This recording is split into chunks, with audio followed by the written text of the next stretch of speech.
Abschlussprüfungen sind einfach die grösste Szene jedes Jahr. Jetzt bald fangen ja die Abschlussprüfungen an. Oder viele von euch draussen sind ja schon dran. Ich bekomme tagtäglich die Nachricht über Max, ich schieße mir in die Hose vor dieser Prüfung. Ich sage euch so, wie es ist. Ganz einfach. Schaut vor allem einfach um euch herum und schaut vor allem auch, wer es davor schon abgeschlossen hat. Heisst, ich habe mir auch in die Hose geschissen beim Tag der Prüfung. Dass man nervös ist und absolut Angst davor hat, dass man 3 Jahre für gar nichts verbraucht hat.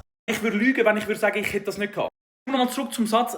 Schaut um euch herum. Wir alle haben etwas geschafft. Sogar ich als TikToker habe eine Lehre bestanden. Und ob ihr viel oder wenig lernen müsst, das liegt ganz allein an euch. Ich sage euch so, wie es ist. Ich habe 3 Wochen vorher angefangen zu lernen und habe ein bisschen Bücher durchgelesen und that's it. Das Beste ist es, falls ihr euch orientieren könnt an alten Prüfungen. Meistens sind alte Prüfungen recht identisch wie die neuen. Vom Aufgabenbereich her. Natürlich nicht von den Fragen und Antworten, aber vom Aufgabenbereich. Ich bin ehrlich, ich habe ja schon zu kämpfen mit einer 3-Jahres-Lehre, aber wie ist das, wenn man eine 4-Jahres-Lehre macht? Puh. Schreibt mal in die Kommentare, was habt ihr für eine Lehre gemacht und sind ihr zufrieden damit? Alle, die abgeschlossen haben, schreibt mal ein paar Tipps raus, was euch geholfen hat. Auch bei der praktischen Prüfung bin ich euch ehrlich. Ich habe zittern, ich habe so Angst vor diesen Prüfern. Vielleicht sind das auch Lehrer und auch nur Menschen. Geht dort rein, geht dort mit einem Selbstvertrauen rein und zeigt das, was ihr drauf habt. Aber ihr schafft eure Lehre mit Links.